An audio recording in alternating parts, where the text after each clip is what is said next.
Il y a un endroit très mou juste ici en dessous. Le 16 juin 1987, Ron Wyatt et une équipe de tournage américaine se rendent à l'est de la Turquie à l'invitation du gouverneur de la province d'Agri. Ils participent à une cérémonie au pied de ce qu'on appelle la montagne du jugement dernier. Cette cérémonie officielle souligne la désignation de cette région comme site historique et couronne 27 ans de recherche méticuleuse et parfois dangereuse. Le 20 juin 1987, le gouverneur de Agri proclame au monde entier que les autorités archéologiques turques corroborent les résultats des recherches de l'expédition Ron Wyatt et déclare que le site en question est l'endroit où s'est échoué l'Arche de Noé. La contribution de Ron Wyatt à cette découverte lui vaut bien des honneurs au cours de cette cérémonie.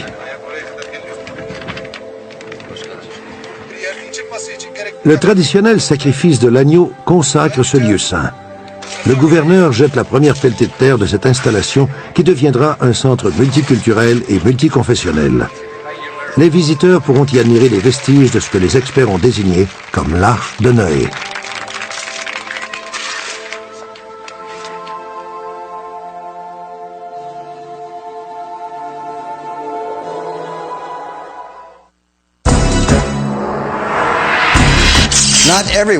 Cet enthousiasme pour les découvertes de Ron Wyatt n'est pas partagé par tous.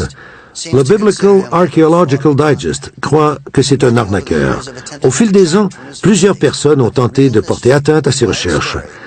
Au-delà de cette polémique, la grande énigme dans l'aventure de Ron Wyatt est la raison qui l'a poussé à partir à l'autre bout du monde à la recherche d'une chose disparue depuis des milliers d'années.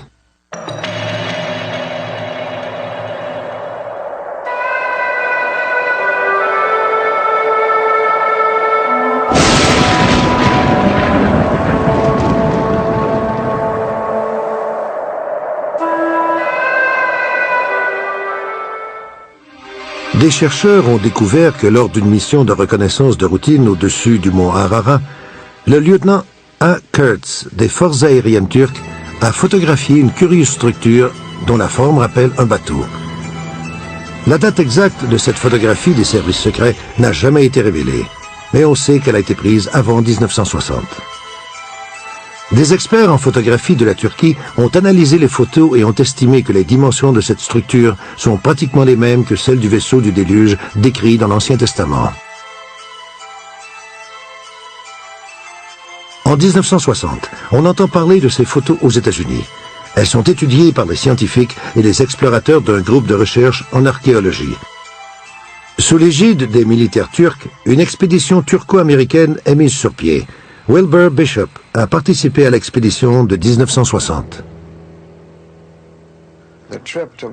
L'expédition pour Dogu Bayazit est partie d'Ankara. Nous avons pris un avion turc jusqu'à Erzurum et nous nous sommes mis en route pour Dogu Bayazit. Les Turcs savaient quel était l'objet de nos recherches.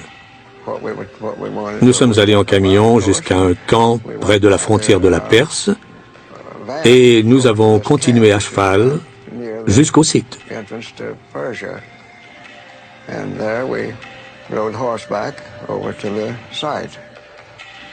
La région est un repère de terroristes et un foyer de conflits perpétuels avec l'Irak, l'Iran et la République soviétique de Géorgie. Des soldats turcs escortent les membres de l'expédition tout au long du périple.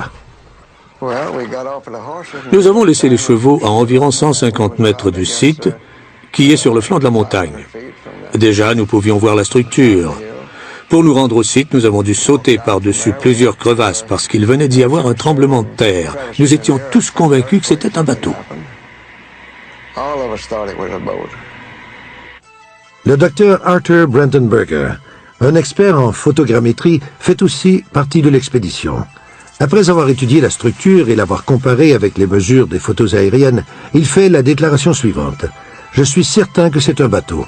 De toute ma carrière, je n'ai jamais vu un objet comme cela sur une photo stéréoscopique. Les autres membres de l'expédition ne partagent pas cette certitude. Face au manque de preuves concrètes, ils ont recours à des moyens extrêmes. J'ai demandé au colonel Michael s'il avait de la dynamite. Il m'a répondu que ce qu'il avait, c'était une grande quantité de poudre noire. Je lui ai dit d'aller la chercher. Après l'explosion, l'équipe est au même point et n'a rien de tangible pour convaincre le reste du monde que la structure mystérieuse est la légendaire Arche de Noé. Nous avons rebroussé chemin. Nous n'avions trouvé aucune poutre ou membrure, alors nous nous sommes dit que ce n'était pas ça.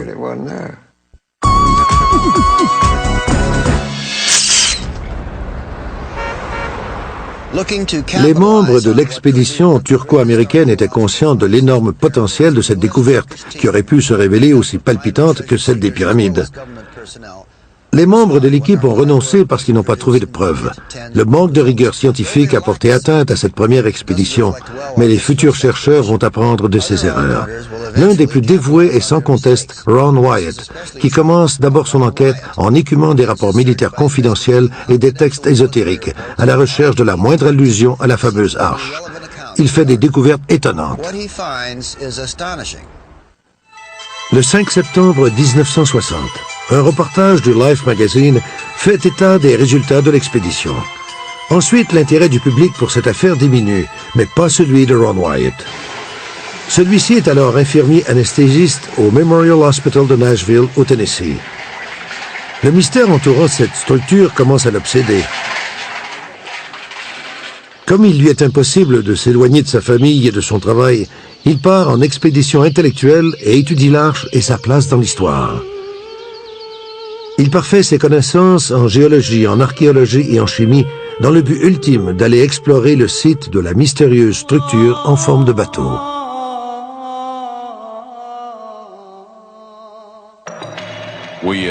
À ce moment-là, nous nous sommes penchés sur l'histoire de l'arche et du lieu probable où elle s'est échouée.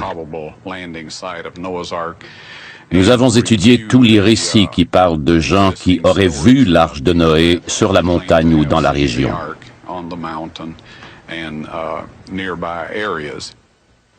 À travers le folklore et les références historiques de plusieurs cultures, il existe plus de 200 versions de l'histoire d'un déluge aux proportions planétaires. Plusieurs récits apportent des preuves qui soutiennent la théorie d'une inondation de la planète.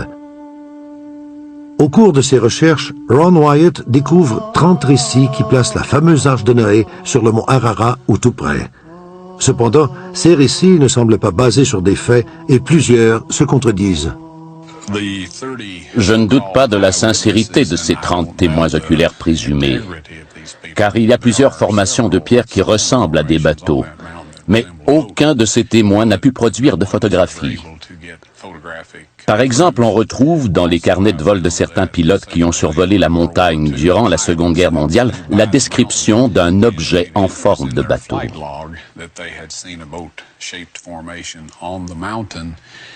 Ils ont écrit que la forme en question était sur le versant sud-est de la montagne. La personne qui a rapporté ces faits dans son livre a écrit que c'était sur la face nord-ouest.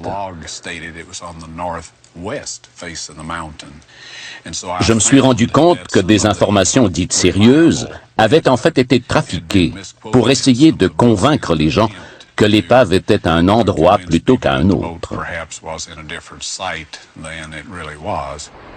Le mont Ararat est un pic couvert de glace qui cache un volcan qui a connu plusieurs périodes d'activité au cours des derniers millénaires.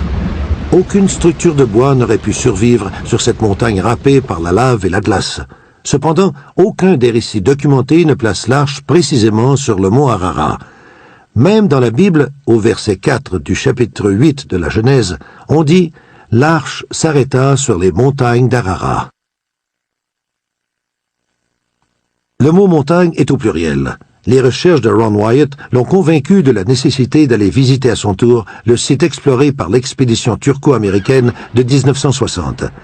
En 1977, après 17 ans de recherche, Ron Wyatt peut enfin commencer des fouilles sur le terrain en Turquie.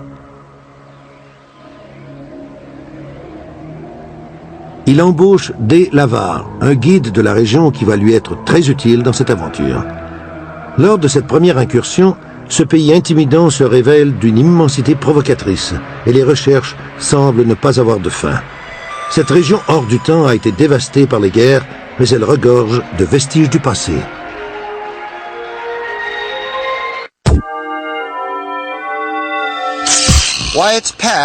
La quête de Wyatt est semée d'embûches.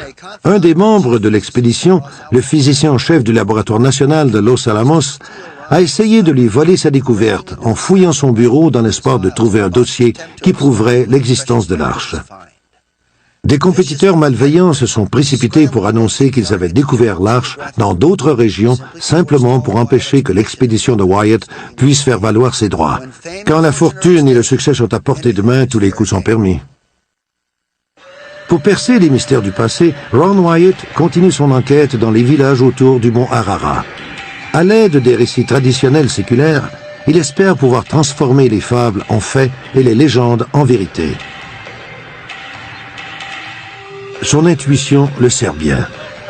Les villageois ont confiance en lui et le guident au site des fouilles de l'expédition de 1960 où l'attend la structure qui le fascine depuis tant d'années.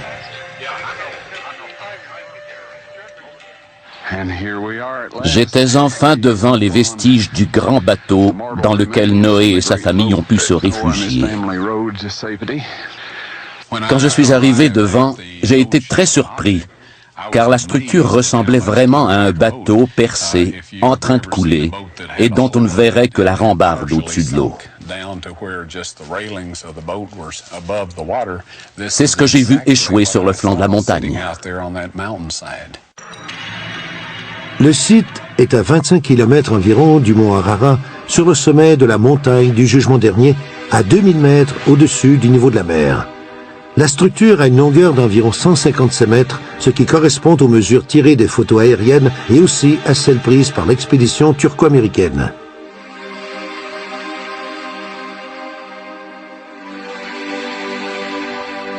La structure en question a la forme d'une moitié d'ovale avec une petite butte au centre.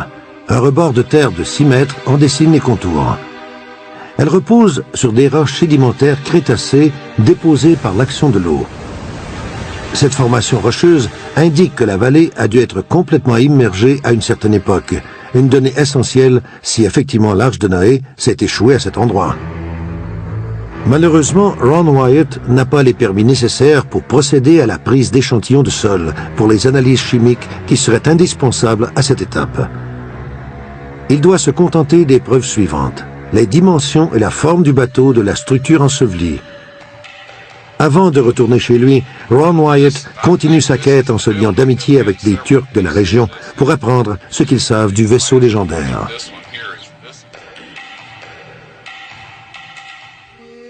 Le nom turc d'Ararat est Agri Dagi, ce qui veut dire la montagne de la douleur. Dans l'Antiquité, cette région était un royaume tampon entre des empires rivaux. Le vacarme des sabots des chevaux et des armes des guerriers glorieux y retentissait régulièrement. Les villageois connaissent chaque parcelle de la région. Ils prennent Ron Wyatt en affection et l'amènent à faire des découvertes remarquables.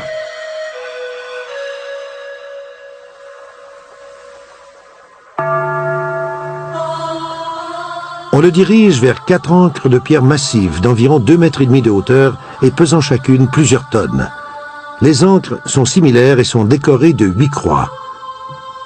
Selon les experts, elles représenteraient les 8 survivants du déluge. Les croix sont disposées de manière à représenter la relation de chaque individu avec Noé et des autres membres du groupe, respectivement.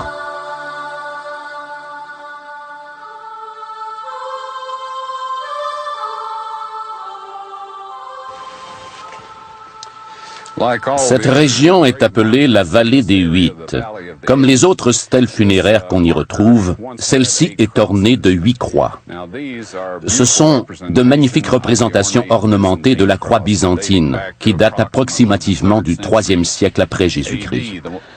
La grande croix qui représente Noé est particulièrement ornée. Celle de sa femme a également un très beau motif. Ici, nous avons la paire de croix qui représente l'aîné des fils et sa femme. Elles sont ornementées également. Celle-ci représente un autre de ses fils et sa femme.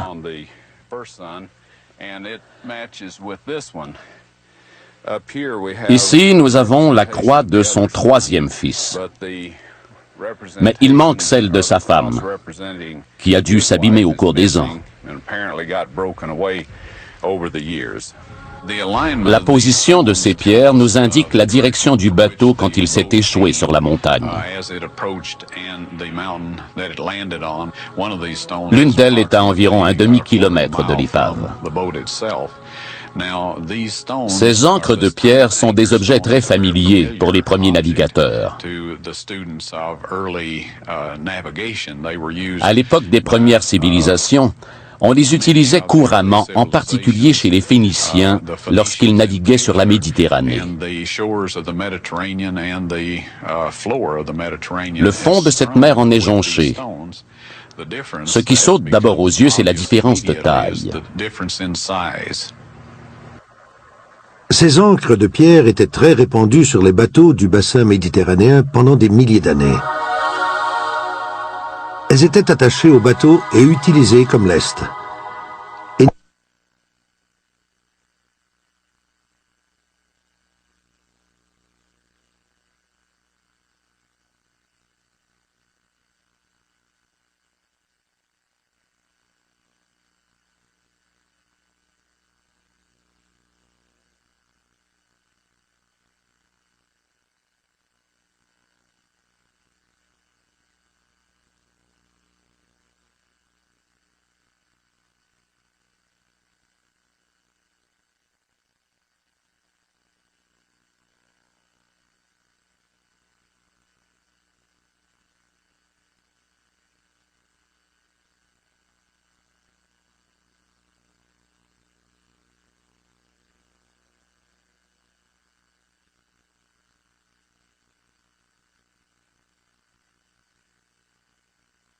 Le docteur William Shea, du Biblical Research Institute de Washington, possède un doctorat en archéologie.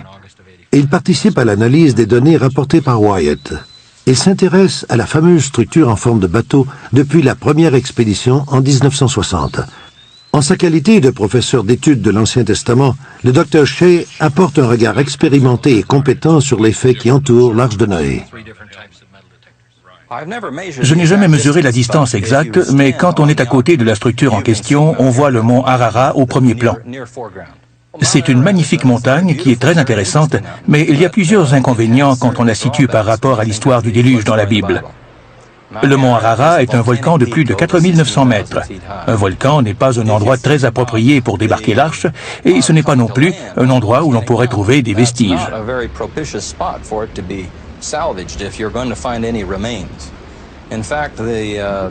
J'ai quelques amis qui ont travaillé sur cette montagne, sur la face nord-ouest, où l'on retrouve la gorge d'Aora. Le volcan a fait des dégâts dans cette région au cours des temps historiques. Alors c'est sûrement le pire endroit pour espérer trouver des vestiges de l'arche. Par contre, le site dont nous parlons se trouve sur les montagnes de l'autre côté de la vallée. À cet endroit, ce ne sont pas des roches volcaniques, mais des roches sédimentaires déposées par l'eau. C'est une formation rocheuse qui résulte d'une inondation. Un autre inconvénient du mont Ararat est qu'il est recouvert de glaciers. Je ne connais pas les dimensions exactes des glaciers et je sais que la grosseur varie avec la température. Ils sont plus imposants en hiver qu'en été, bien entendu. Mais des centaines de mètres sont recouverts de glace qui grugent le flanc de la montagne.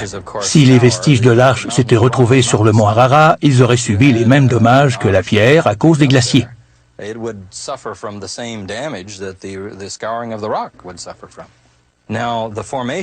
La structure que nous avons étudiée a été mesurée d'après les photographies aériennes et aussi sur le site même. Elle a une longueur de 150 mètres. Si on transforme cette mesure en coudée égyptienne, en prenant pour acquis que Moïse est l'auteur du récit du déluge, ou du moins celui qui l'a transmis, alors la structure mesure l'équivalent de 300 coudées.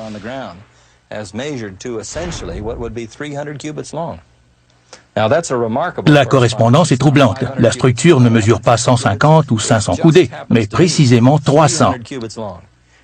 Si vous lisez le récit du déluge dans la Bible, vous allez voir qu'on dit de l'arche qu'elle mesure exactement 300 coudées. De plus, si nous additionnons les mesures de largeur telles qu'elles sont mentionnées dans la Bible, on arrive presque aux mêmes mesures que sur la structure en Turquie. L'arche avait 30 coudées de haut et 50 coudées de largeur, puis 30 coudées de hauteur.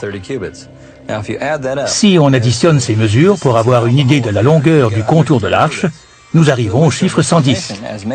Les mesures prises sur la structure du site nous donnent 45 mètres, ce qui équivaut à 100 coudées. Ce n'est pas le nombre exact de coudées, mais c'est très proche.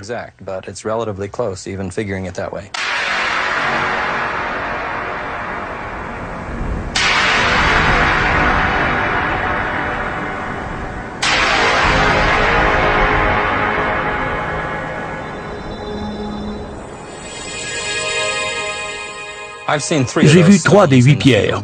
Il y en avait une dans un village et les 2 autres étaient près de celui-ci. Nous pouvons comparer ces ancres de pierre avec celles que nous avons.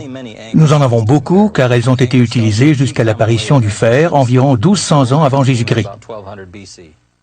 Elles suivent toutes le même modèle. Elles sont longues et assez minces, puis elles ont un trou en haut. La différence majeure entre les pierres retrouvées en Turquie et celles retrouvées dans le bassin de la Méditerranée est la taille. Les pierres turques sont plus grandes qu'un homme. On peut conclure qu'elles ont été conçues pour un immense navire. Leur iconographie est un autre aspect de ces pierres qu'il faut étudier. Comme on peut le voir, elles ont été gravées. La grande croix au centre représentait Noé et la croix de taille moyenne à droite serait sa femme. Les 3 croix au-dessus de la grande croix seraient ses fils, et les croix de l'autre côté représenteraient les épouses des fils de Noé. Il y a 8 croix et il y a 8 personnes dans le récit du déluge. De plus, ces 8 croix sont gravées dans des pierres qui ont la même forme que les ancres de pierre. Ceux qui ont gravé ces croix sur les pierres ont voulu faire référence à l'arche de Noé et aux 8 personnes qui se trouvaient à bord, selon le récit biblique. Ce qui est bizarre, c'est que ces ancres de pierre ne sont pas près d'un cours d'eau. Selon moi, soit ces personnes ont voulu représenter des ancres de pierre, soit ces pierres ont vraiment été utilisées comme ancres dans cette région. Les cours d'eau les plus proches sont situés à 120 km au sud-ouest et à 160 km au nord. Il n'y a pas d'explication rationnelle pour justifier la présence d'ancres de pierre dans cette région.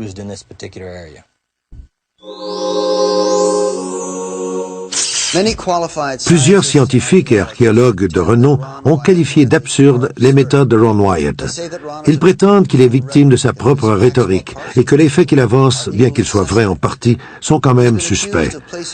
On l'a accusé d'avoir placé des vestiges sur le site et d'avoir clamé leur authenticité par la suite. Un jour, la science fera éclater la vérité dans ce débat. Wyatt et Shea travaillent de concert et obtiennent des résultats satisfaisants. Ils sont convaincus que si on leur accorde les permis nécessaires pour faire une analyse géologique détaillée sous la surface, le monde assistera bientôt à une révélation historique. En plus des découvertes pleines de promesses faites par les membres de l'équipe de Wyatt, Mère Nature se met de la partie pour les aider dans leur quête.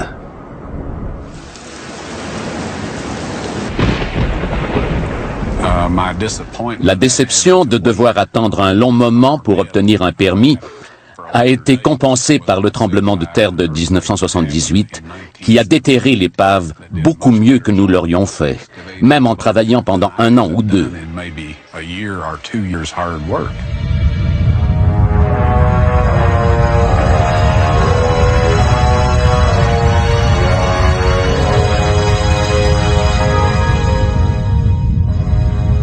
Le séisme fait tomber un voile de terre. Il libère ainsi un des côtés de la structure du bateau et expose les membrures de la charpente. Près du mont Ararat, à environ 2000 mètres au-dessus du niveau de la mer, gît ce qui semble être la coque d'un immense navire construit par l'homme. Les caprices de la nature ont libéré la charpente de la coque dont la forme, tout comme la dimension, saute maintenant aux yeux.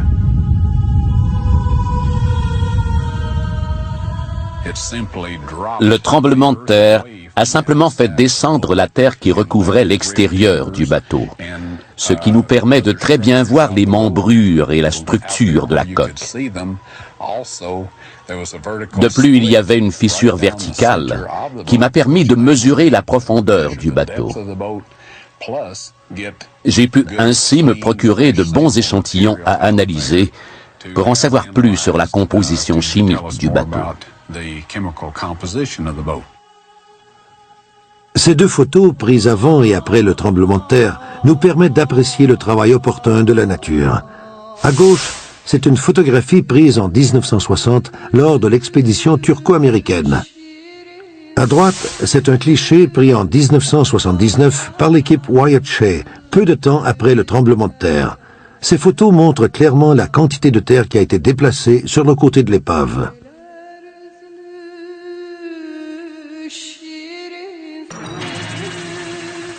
Le tremblement de terre a fissuré la structure, ce qui a permis à l'équipe de prendre du sol des échantillons frais pour les analyser.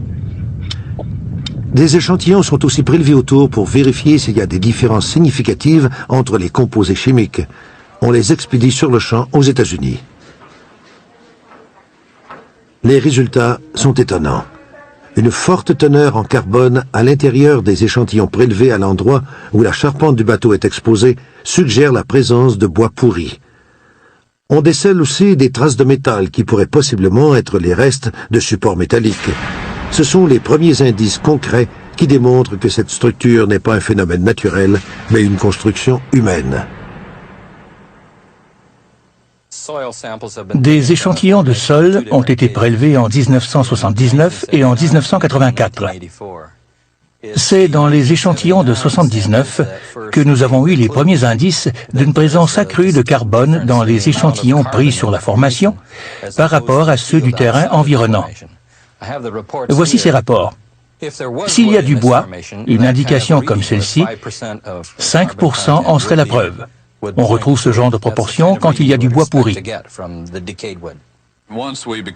Dès que nous avons su qu'il y avait des concentrations de métal dans les vestiges de ce qui semblait être la structure du bateau, l'étape suivante était de fouiller le terrain à l'aide de détecteurs de métal.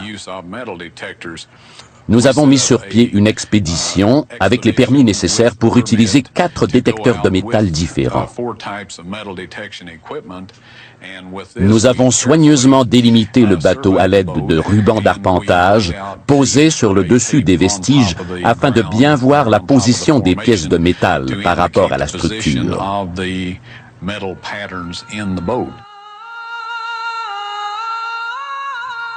5 spécialistes, dont le Dr John Baumgartner, un physicien du laboratoire national de Los Alamos, accompagnent Ron Wyatt dans cette expédition.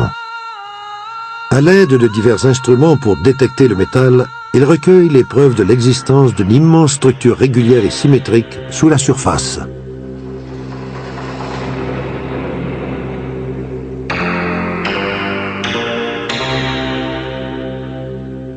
On pourrait appeler la période entre les mois d'août 1984 et août 1985 l'année du détecteur de métal. Le site en entier y a été soumis. Bien sûr, on a relevé la présence de métal, mais en plus, on s'est aperçu que ce métal avait une configuration régulière. Les 3 types d'appareils sont arrivés au même résultat. Le métal était disposé en bande et il l'était aussi perpendiculairement. Ce sont les détecteurs de métal qui ont fait émerger cette structure.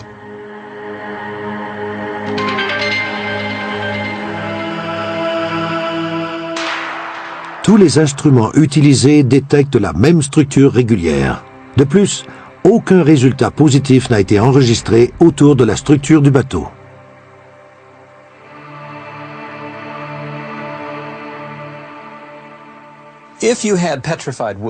Quand il y a fossilisation du bois, le processus de pétrification se produit quand des minéraux se déposent dans le bois.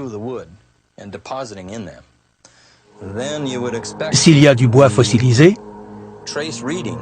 on peut s'attendre à ce que les minéraux qu'il contient soient ainsi détectés. Donc, la forme de la charpente qui ressort avec ces indications pourrait être le résultat du processus de pétrification du bois.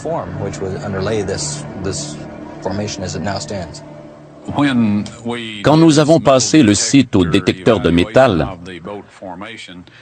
nous avons aussi couvert le côté du bateau qui a été mis au jour par le tremblement de terre. À cet endroit, la structure de la quille et de la carlingue se distingue clairement. Les détecteurs nous ont permis aussi de prendre des échantillons à des endroits où nous avions remarqué des concentrations élevées de fer. Par exemple, un des échantillons était composé de fer à 91%, et l'analyse au microscope a révélé des gradients préférentiels, ce qui veut dire en clair que ce fer a été transformé par l'homme. Les preuves sont impressionnantes. Mais sans l'excavation du site, un processus coûteux et très long, les membres de l'expédition doutent de pouvoir convaincre le monde de l'existence d'un navire enseveli.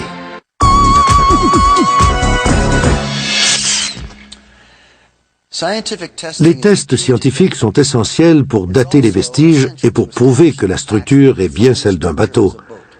Cependant, amener des experts dans l'est de la Turquie n'est pas une sinécure, car cette région est au cœur de conflits nationaux et ethniques. Bien qu'ils n'aient jamais su pourquoi, Ron et son équipe ont même été la cible d'un enlèvement. Cette aventure aurait pu être fatale. Malgré les menaces qui pèsent sur eux, les scientifiques et les chercheurs qui avaient accepté de participer à l'expédition choisissent de se rendre sur le site.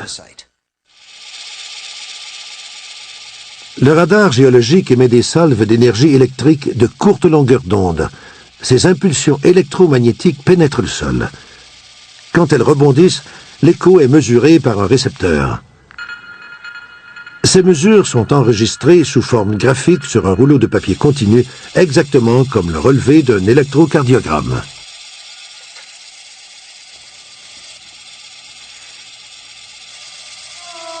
Par ce procédé, les objets enfouis dans le sol peuvent être repérés et mesurés approximativement. Nous sommes retournés en Amérique pour trouver l'argent afin de pouvoir apporter un radar géologique en Turquie orientale. Nous avons demandé des permis pour faire des fouilles et pour excaver le site. Mais le gouvernement turc devait prendre en considération la manière dont ce serait perçu par les nations voisines, parce qu'il ne voulait pas risquer de déclencher un conflit aux frontières.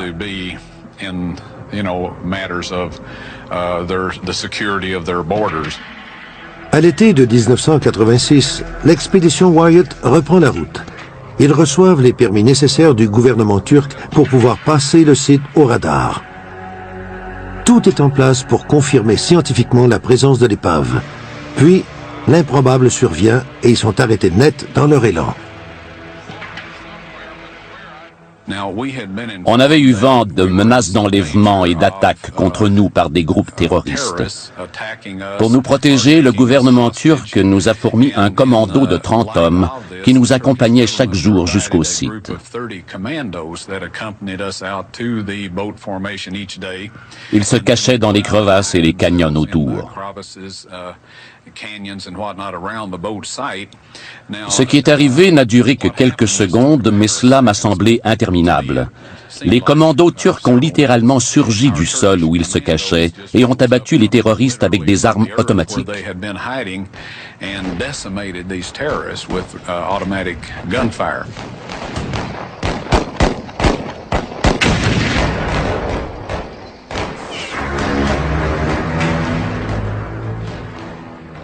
Le bruit assourdissant des armes ébranle les murs de la montagne du jugement dernier, témoin de conflits incessants depuis des siècles.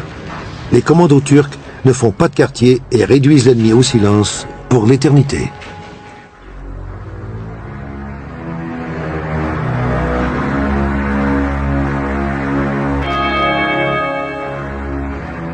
L'expédition Wyatt fait la une des journaux turcs, mais pour des raisons qui n'ont rien à voir avec l'archéologie.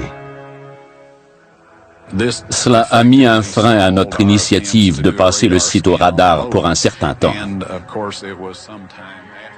Les techniciens, le personnel de soutien et tout l'équipement qu'a nécessité cette mission ont coûté très cher, ce qui rend ce revers encore plus frustrant. Ron Wyatt doit faire preuve de patience à nouveau, ne sachant pas si c'est le destin ou une force plus obscure qui lui met des bâtons dans les roues.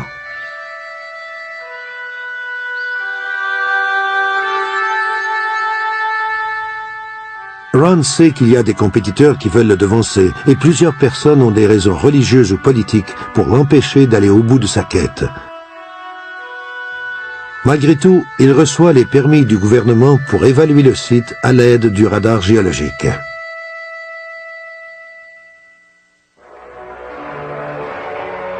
Les résultats sont stupéfiants. Le radar montre des carlingues, des poutres de pont, des cavités et d'autres structures nautiques dessinant petit à petit ce que les spécialistes croient être les vestiges d'un énorme navire construit par des hommes à une lointaine époque. En fait, le radar a montré les mêmes structures que les détecteurs de métal, mais avec plus de détails. Il a montré une série de lignes parallèles et des lignes transversales, distribuées également dans chacune des directions. C'est précisément ce à quoi on s'attend quand on cherche les vestiges d'une structure qui a la forme d'un bateau. Il y a la quille, des lignes parallèles, des carlingues, des lignes transversales et des cloisons pour renforcer le bateau.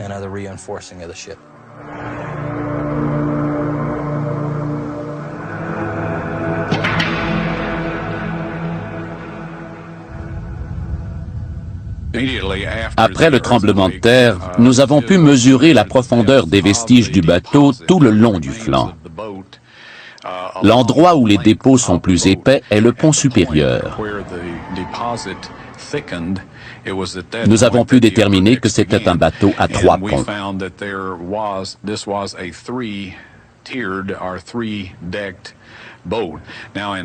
Au cours des expéditions de 1985, 86 et 87, nous avons accumulé assez de données et de mesures pour avoir une bonne idée de l'aspect général du bateau.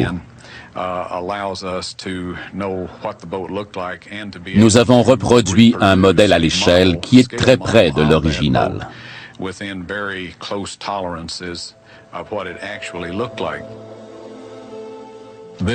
Voici à quoi ressemble l'arche de Noé. La forme du pont est très évidente sur les relevés du radar.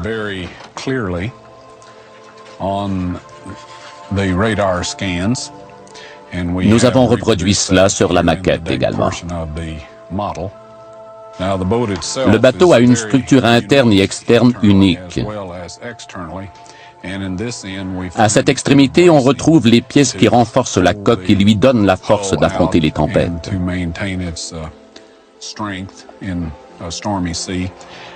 À cet endroit, on peut voir plusieurs petites cabines où on avait sans doute placé les animaux.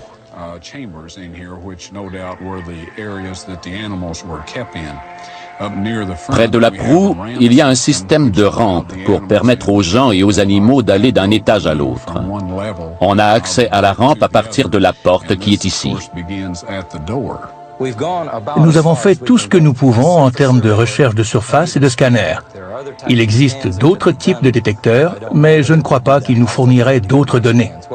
À ce stade-ci, il faut une excavation. Jusqu'à maintenant, je dirais que toutes les données recueillies sont positives et tentent à prouver que nous sommes en présence des vestiges de l'arche de Noé. Mais la preuve ultime ne peut venir que de l'excavation. Nous sommes ravis des résultats. Personnellement, je peux regarder n'importe qui dans les yeux et affirmer que la forme de bateau que j'ai étudiée en Turquie est vraiment l'épave de l'arche de Noé. Il y a 3 raisons qui justifient la recherche de l'arche de Noé. La première, c'est que dans l'histoire de la race humaine, telle que racontée dans la Bible, le déluge est un événement de transition qui sépare l'histoire biblique en 2. Donc, dans l'histoire de notre race, c'est un moment important. Deuxièmement, il y aurait des conséquences d'une grande portée sur la science et sur l'histoire. De nombreuses théories scientifiques devraient être révisées si nous apportions la preuve de l'existence d'un bateau de l'époque du déluge à 2000 mètres au cœur des montagnes de la Turquie orientale.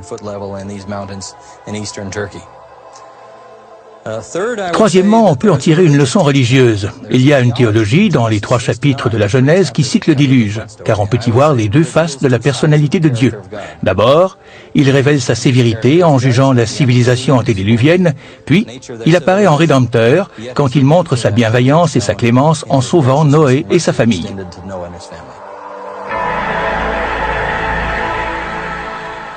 À chaque époque, on rencontre des individus qui se dédient corps et âme à la recherche de nouvelles connaissances et de la vérité. Ils doivent faire face aux obstacles de la nature et surtout à ceux placés sur leur chemin par des hommes qui s'opposent à leur quête.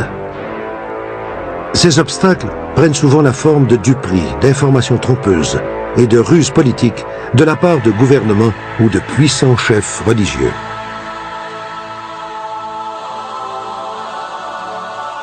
Ron Wyatt et les membres de son expédition ont surmonté toutes les difficultés qui se sont placées sur leur route pour donner au monde entier ce qu'on croyait perdu à jamais. Plusieurs affirment qu'ils ont découvert où repose le navire légendaire qui a sauvé la race humaine lors du déluge. L'Arche de Noé elle-même. Dans sa quête pour retrouver l'Arche de Noé, Ron Wyatt a découvert une immense structure en forme de bateau, à une hauteur de 2000 mètres au-dessus du niveau de la mer. On peut se demander pourquoi il faudra attendre encore des années avant d'avoir des réponses satisfaisantes et pourquoi il a fallu tant de temps pour que nous soyons au courant de ces événements. Un autre mystère se cache peut-être derrière tout ça. Heureusement, nous avons retrouvé les archives oubliées.